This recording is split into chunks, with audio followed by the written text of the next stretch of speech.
Welcome to Libeth. I'm glad you're here. This week we are in Heian, Japan, with the Tale of Genji, written by Murasaki Shikibu. When the emperor shelters a low-born favorite against the scorn of peers, when gifts and poems and dances gather like stitches around a wound, what the court offers is a way to keep heartbeats regular by making beauty compulsory. And that economy becomes the book's true subject and the place where its logic plays out.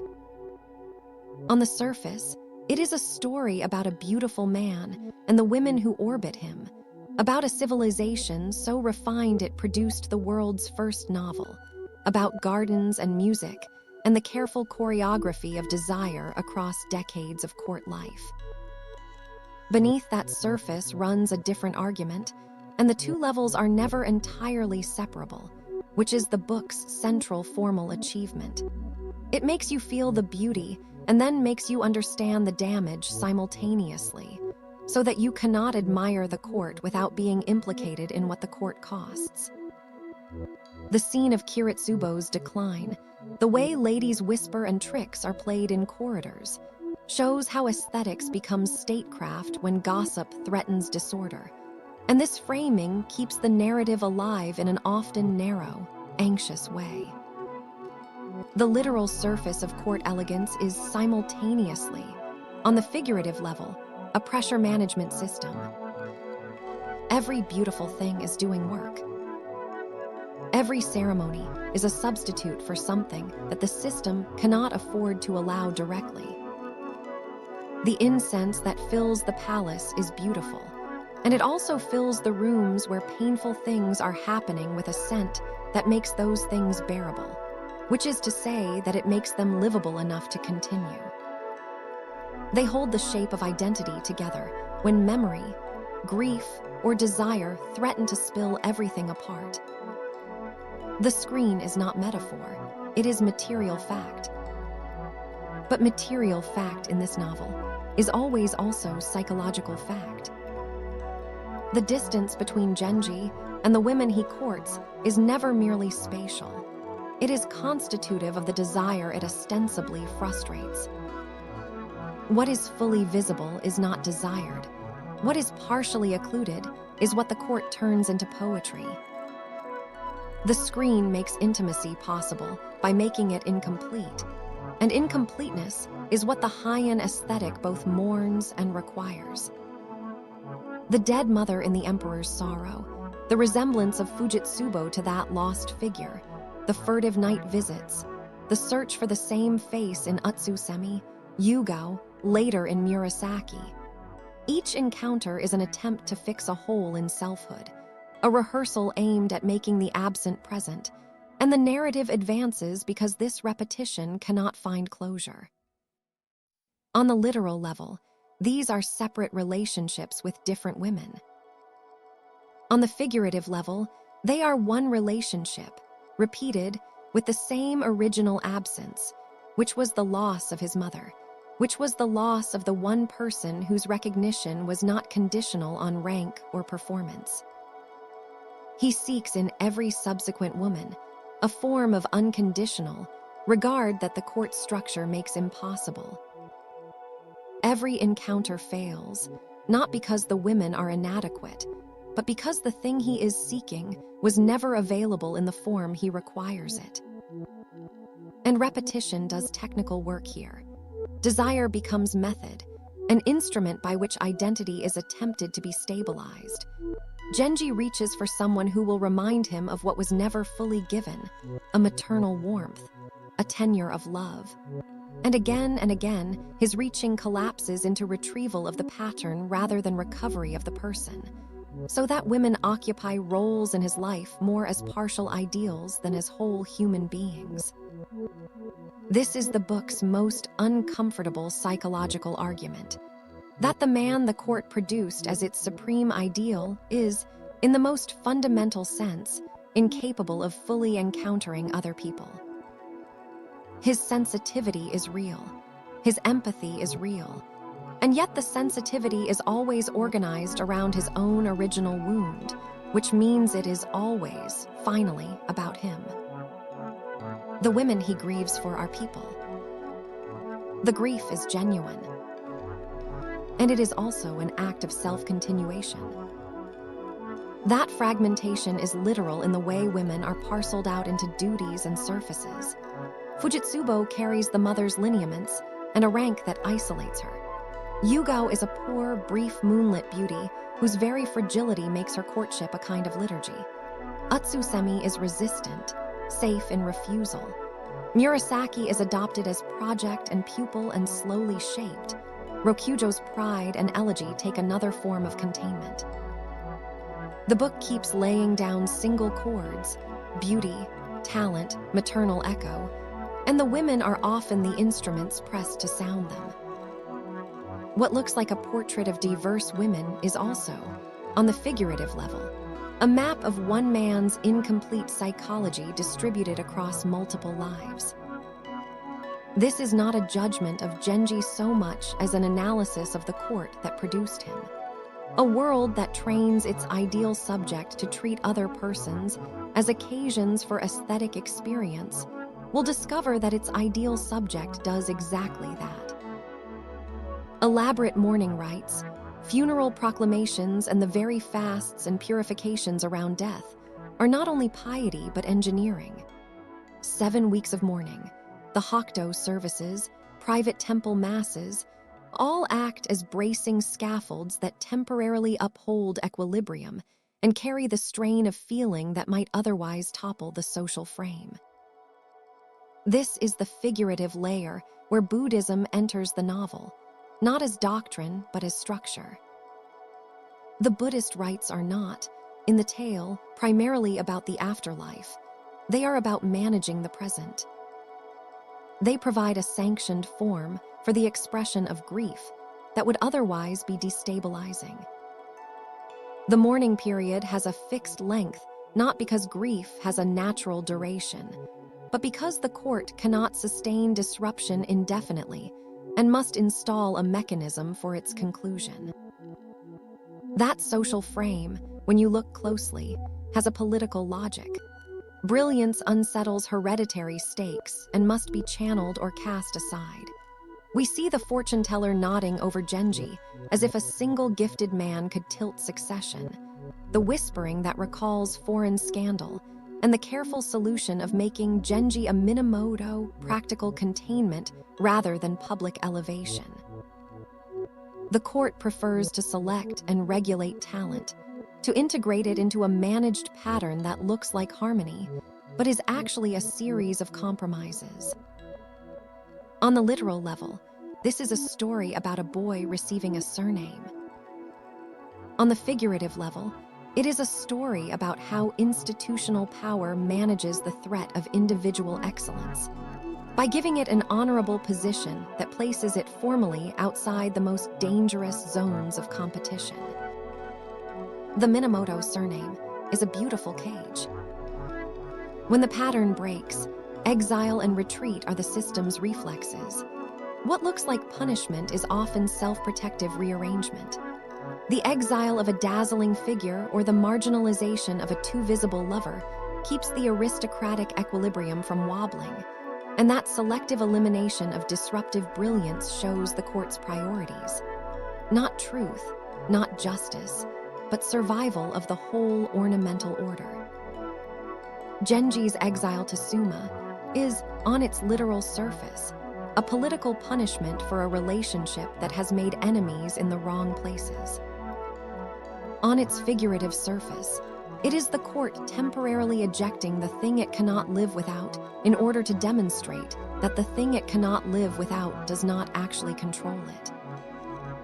The exile is performed, even though everyone knows the court will eventually require Genji's return. The point is the performance of control, not the reality of it. Yet the book also offers pockets that imagine a different stability: Rokujo's desire to go away, the nun's hermitage, places of withdrawal that read as utopian enclosures where a life might be lived outside the heavy machinery of rank.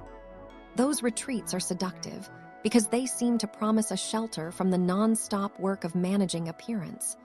but they themselves demand a ceaseless inward management, so that even utopia in Genji becomes another form of labor. This is one of the book's most precise observations. There is no outside to the court's logic. The hermitage reproduces the court's structures in miniature, because the people who retreat there carry those structures inside them. To withdraw is not to escape.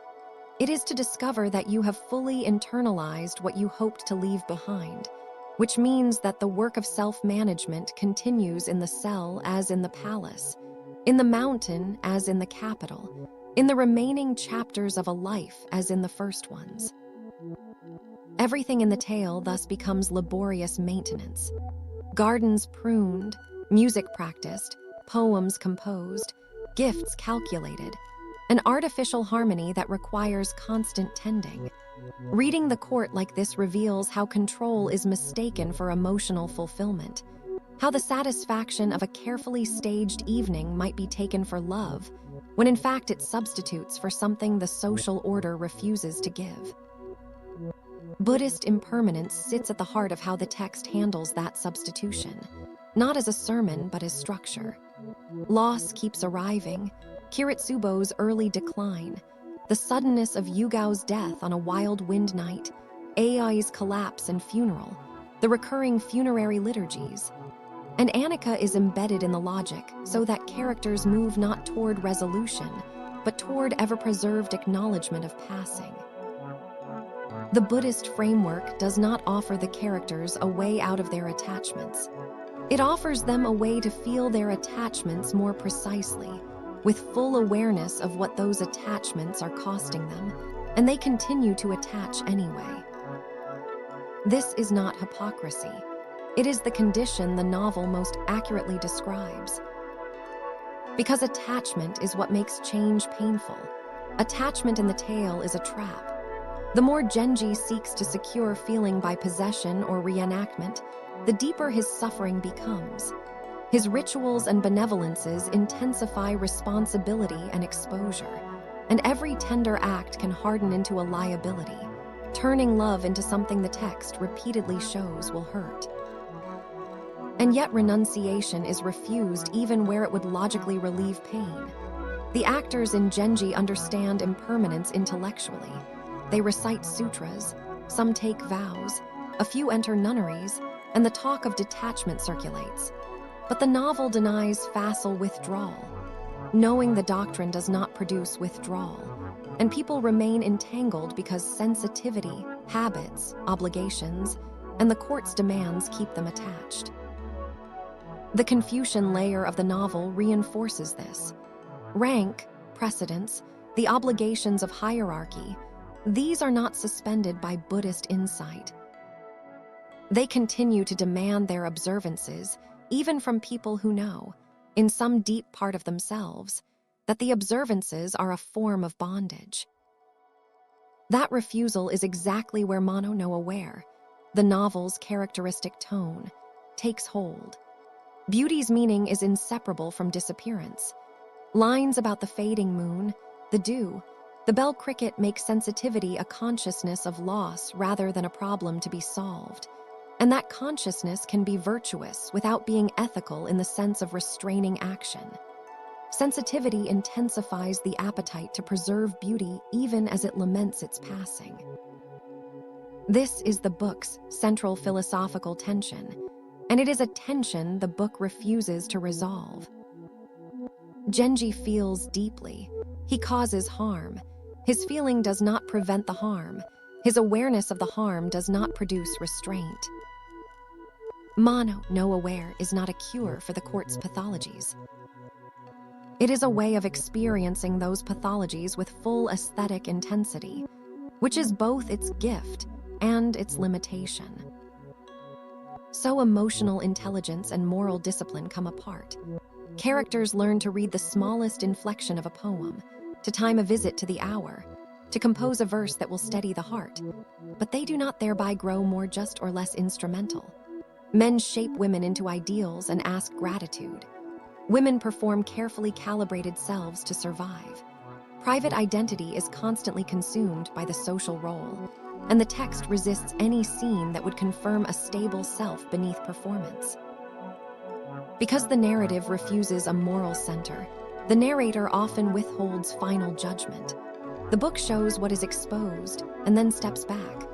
When Rokujo retreats, the text will not moralize. When Ai's fate becomes public, the tale carefully records the ceremonies and the tears but will not hand down a single verdict. And that withholding matters because the system itself lacks a coherent ethical coordinate to pronounce by. There is no position from which a final judgment could be delivered that would not itself be implicated in the system being judged. Memory in Genji does the work of identity more than action does. One can read the text structurally beside Proust for that reason. Memory does not merely recall a self, it composes the self temporally. Genji's past is an engine that organizes his present attachments, and the novel's movement from recollection to repetition anticipates the idea that we are built out of the sequences we replay. The comparison is not anachronistic, it is structural. Both novels understand that the self is a fiction maintained by the continuous replay of certain formative experiences, and that the experience of loss, in particular, shapes the self more durably than the experience of gain. Genji cannot stop seeking his mother because his self was organized around her absence before he had the words to know what absence was. The novel becomes then a philosophical probe into whether refinement can survive its own contradictions. The court insists on delicacy because it cannot bear chaos, yet delicacy depends on exclusions and performances that, in the long run, erode the very center they were designed to protect, and the text stages this contradiction endlessly through scenes of music, mourning, and domestic quiet that never quite hold. The answer the novel arrives at, never stated directly, always enacted, is that it cannot. Refinement cannot conjure a lasting order of the heart, because the order of the heart requires honesty, and the court's refinement is predicated on the systematic displacement of honesty with elegance. What the court calls beauty is a set of forms developed to make the unacceptable livable. Those forms are exquisite. They are also, in the long run, corrosive of the very things they were designed to sustain. This is why episodes that look like romance are in fact structural tests, and why the narrator's restraint keeps us looking, because the book's moral field is scattered and cannot supply a single sanction. Instead, it displays instruments, screens, poems, rites, appointments, and lets us see how a society can be held together by them for a time, while the underlying absence recurs. And in that open display, the tale asks you to feel the operation without offering a comfortable verdict. If you let the tale's episodes linger, you see a closed system that manages instability through aesthetics, a court that functions as an ego structure, and a consciousness, mono-no-aware, that learns the shape of loss but cannot translate that sensitivity into a life that renounces the very attachments causing the sorrow. This unresolved examination is the novel's philosophically experiment and its structural verdict. Beauty survives, but durable cohesion does not. And the beauty that survives is not a consolation. It is the evidence of the loss. It is what the court built in the place of the things it could not keep. What Murasaki Shikibu achieves by building all of this into the form of the novel, by making the structure enact the argument rather than merely illustrating it, is something that philosophical prose cannot achieve.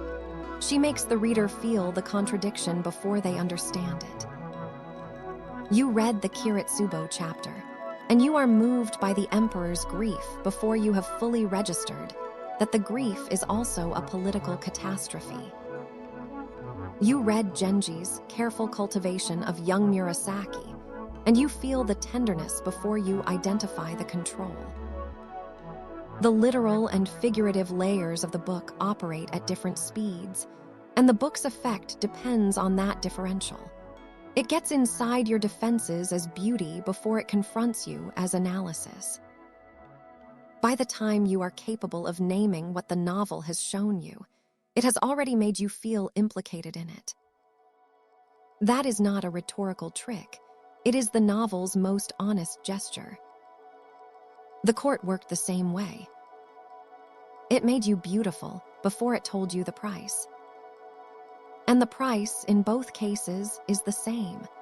The discovery that you have been formed into the shape of your own loneliness, with extraordinary care, by people who loved you, in a language so exquisite that it took you years to realize you were trapped. That's all for today on Libeth. If you want to follow the whole journey, subscribe, one new book every week. At least we try.